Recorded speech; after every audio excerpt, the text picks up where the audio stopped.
கோவை மாவட்டம் சூலூர் ஒன்றியம் கனியூர் ஊராட்சிக்கு உட்பட்ட பகுதி சேடர்பாளையம். இந்த பகுதியில் உள்ள சுமார் 30 வீடுகளில் 50க்கும் மேற்பட்ட குடும்பங்கள் இட நெருக்கடியில் வசித்து வருகின்றனர். இதனால் வீடுகளை கட்டலாம் என எண்ணிய மக்கள் வீடுகளை கட்ட வங்கி மூலம் லோன் வாங்க சென்றனர். அப்போதுதான் அந்த அதிர்ச்சி தகவல் சொல்லப்பட்டிருக்கு. உங்களுக்கு கொடுக்கப்பட்டுள்ள பட்டாவுக்கு மதிப்பு இல்லை, அதனால் வங்கிகளால் லோன் கொடுக்க முடியாது என்ற தகவல். இதை கேட்டு அதிர்ச்சியான சேடர்பாளையம் மக்கள் அரசு அலுவலகங்களில் அதிகாரிகளை சந்தித்து நடையாய் நடந்து மனுக்களை கொடுத்து வருகின்றனர்.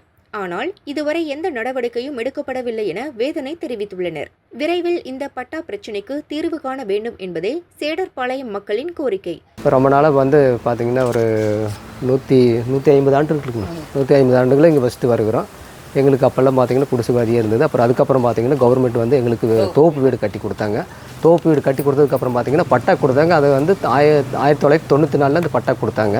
கொடுத்ததுக்கப்புறம் பார்த்தீங்கன்னா அப்புறம் அந்த பட்டா செல்லுபடி ஆகலைங்க எங்களுக்கு. நாங்களும் பல முறை பெரிய அதிகாரிகளெல்லாம் வந்து மாவட்ட கலெக்டர் வரைக்கும் எல்லாருமே மனு கொடுத்தோங்க. அதுக்கப்புறம் பார்த்தீங்கன்னா இந்த பட்டானுடைய ரீசனே எங்களுக்கு என்னங்கிற தெரியல. அதுக்கப்புறம் தனியார் நிறுவனத்தில் கொண்டு போய் வச்சு பார்க்கும்போது எங்களுக்கு இந்த பட்டா வேல்யூஷன் இல்லை, உங்களுக்கு இது மதிப்பீடு கிடையாது, பேருக்கு வேணால் வச்சுக்கலாம், எப்போ வேணாலும் இருந்துக்கலாம், ஆனால் மதிப்பீடு கிடையாது அப்படின்னு சொல்லி அவங்க சொன்னதுக்கப்புறம் தான் எங்களுக்கே தெரியும். அதுக்கப்புறம் இது என்ன ஏதுன்னு போய் நாங்கள் பஞ்சாயத்துலலாம் போய் அணுகி கேட்டோம். இது மந்தையாக இருக்குது, இதை மாத்திரக்கு ஏற்கனவே நாங்கள் நம்பர் ஒதுக்கி அவங்க முன்னாள் ஊராட்சி மன்றத்திலிருந்து அவங்க மாற்றாம விட்டுட்டாங்க. அதுதான் இது பிரச்சனை, வேற ஒன்றும் இல்லை. இது மாறணும் அப்படின்னா நீங்கள் மனு கொடுங்க அப்படின்னு சொல்லி சொன்னாங்க. நாங்கள் அதிலிருந்து ஸ்டார்ட் பண்ணி பல முறையாக மனு கொடுத்தோம். மாவட்ட கலெக்டர்லேருந்து சூலூர் வட்டாட்சியர்லேருந்து முதலமைச்சர் வரைக்கும் மனு கொடுத்துருக்குறோம். ஆனால் இது வரைக்கும் எந்த ஒரு அதிகாரியும் எங்களுக்கு நடவடிக்கை எடுத்து கொடுக்கல. கிட்டத்தட்ட பார்த்திங்கன்னா ஒரு 30 வீட்டுக்கு பட்டா இல்லாமல் தான் இருக்குது. இது வரைக்கும் அப்படி தான் நாங்கள் வசித்து வருகிறோம் சார். அதுலேயும் பார்த்திங்கன்னா ஓட புறம்போக்குன்னு சொல்கிறாங்க. இது பட்டா கொடுக்க முடியாத சூழ்நிலை இருக்குது. நாங்கள் அதிகாரிகிட்ட சம்மந்தப்பட்ட நிலவாரி அதிகாரிகிட்ட பேசிவிட்டு நான் உங்களுக்கு சொல்கிறோம் அப்படிங்கிறாங்க. அதுக்கப்புறம் பார்த்திங்கன்னா அப்புறம் யாரை போய் அணுகிறது எப்படிங்கிறது எங்களுக்கு அதை பற்றி தெரியலைங்க. அதனால் நாங்கள் கலெக்டருக்குமே எல்லாத்துக்குமே பல முறை மனு கொடுத்துட்டு தான் இருக்கிறோம். இது இன்ன வரைக்கும் கொடுத்துட்டு தான் இருக்கிறோம். போன் ட்ரிப்பும் கூட முதலமைச்சர் வந்ததுக்கப்புறம் கூட அவர் கையிலேயே நாங்கள் கொடுத்தோம். அதுக்கப்புறம் எந்த ஒரு இதுவுமே இன்னும் எங்களுக்கு பதில் வரலைங்க. அதுக்கப்புறம் பார்த்திங்கன்னா இப்போ பேங்க்கில் எந்த ஒரு லோனு போட முடியுது இல்லைங்க, போட்டால் கேன்சல் ஆகுது. காரணம் கேட்டால் அது பட்டா மதிப்பீடு இல்லை அப்படிங்கிறாங்க. ரெண்டாவது பார்த்திங்கன்னா ஒரு பத்திரம் பண்ணுறதுக்கு முடிய மாட்டேங்குது. மூணாவது பார்த்திங்கன்னா அந்த பட்டா பிரித்து கொடுக்கணும். இந்த குழந்தைகளுக்கு நம்மளுக்கு பின்னாடி வர்ற வாரிசுகளுக்கெல்லாம் கொடுக்க முடியுது இல்லைங்க. நீங்கள் இது உறுதிப்படுத்தினா தான் நீங்கள் எதுவுமே செய்ய முடியும் அப்படின்னு சொல்லி பட்டா இதில் சொல்கிறாங்க, பத்திர ஆஃபீஸில் சொல்கிறாங்க. 32 வருஷம் ஆச்சுங்க எனக்கு மேரேஜ் ஆகி. எங்கள் மாமியார் பேரில் இருக்குது அந்த பட்டாவில் இப்போ அந்த வீட்டில் நாங்கள் 3 குடும்பம் வசித்து வருகிறோம். அதனால் இந்த பட்டாவை வச்சு எதுவுமே பண்ண முடியாத காரணத்தில் இப்போ இருக்கிறோங்க. இபி இருக்குது, தண்ணி லைன் இருக்குது, எல்லா வசதிகளும் இருக்குது. ஒரு நல்ல முறையாக வீடு கட்ட முடியலைங்க. லோன் போட்டு வாங்கலாங்கும்போது போய் கேட்கும்போது அம்மா இதுக்கு வேல்யூ இல்லை, இது தற்காலிக பட்டா, உங்களுக்கு நிரந்தர பட்டா கிடையாது, நீங்கள் ரத்த புறம்போக்க மாற்றிட்டு வாங்க, உங்கள் மாமியார் பேரில் இருக்கிறது உங்கள் பேருக்கு நாங்கள் மாற்றி தர்றோம், நீங்கள் உங்கள் குழந்தைகளுக்கு கொடுக்கலான்னு சொல்கிறாங்க சார். அதனால் நாங்கள் ரொம்ப சிரமப்படுறோங்க.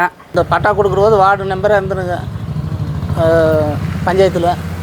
அவர் நான் இருக்கிறப்போ சுப்பிரமணிய மணிக்கார் பட்டா கொடுத்ததுங்க 94.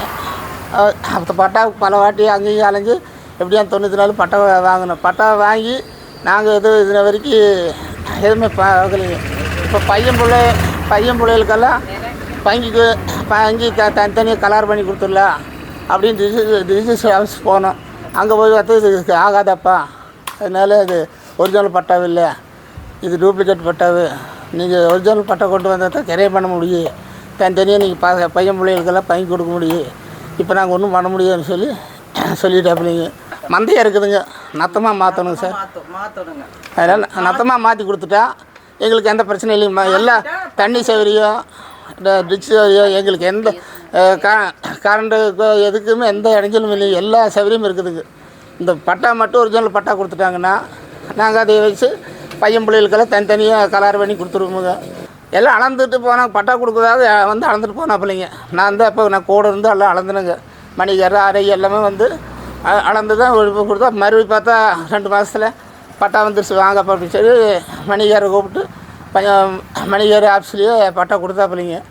பார்க்குற போது நாங்கள் இதுன வரைக்கும் பரவாயில்ல பட்டா வாங்கிட்டு வந்துட்டு இந்த இப்போ பையன் பிள்ளைக்கு பங்கி கொடுக்க இப்போ ரிஜிஸ்டர் ஆஃபீஸ்க்கு போகிற போது தானுங்க அங்கே இது பட்டாவை பண்ண முடியாது அப்படின்ட்டாங்க. அதனால பார்த்துட்டு அதுலேருந்து இப்போ தொடர்ந்து எல்லா அதிகாரிகளும் நாங்கள் மனு கொடுத்துட்டு வந்துட்டு இருக்கிறோமுங்க. இப்போ இது கிடைச்சதுங்கன்னா எங்களுக்கு கொஞ்சம் ஒரு அளவுக்கு வாழ்க்கையில் முன்னேற்றத்துக்கு ஒரு வாய்ப்புங்க. இப்போ அதை வச்சு ஒரு லோன் போடலாம், வீடுகள்லாம் ஒரு நல்ல முறையாக கட்டுறதுக்கு ஒரு வாய்ப்பு இருக்குங்க. இப்போதைக்கு வந்து இப்போ தோப்பு வீட்டில் தான் நாங்கள் வசித்து வருகிறோம். அதுலேயும் வந்து 2 குடும்பம் 3 குடும்பம் தான் இருக்குங்க. இப்போ பையன் பிள்ளைங்க எல்லாமே ஒரு கூட்டு குடும்பமாக தான் வசித்து வருகிறோம். இந்த பட்டா வந்து எங்களுக்கு ஒரிஜினலாக மாற்றி கொடுத்தாங்கன்னா அதனால் வந்து எங்களுக்கு கொஞ்சம் முன்னேறதுக்கு உண்டான வாய்ப்பு நிறைய இருக்குங்க. இது குறித்து சூலூர் தாசில்தார் சரண்யாவிடம் கேட்டதற்கு, அப்படியா, அவர்களை நாளை வர சொல்லுங்கள், என்ன என்பதை பார்த்துவிட்டு உடனடியாக நடவடிக்கை எடுக்கிறேன் என்றார்.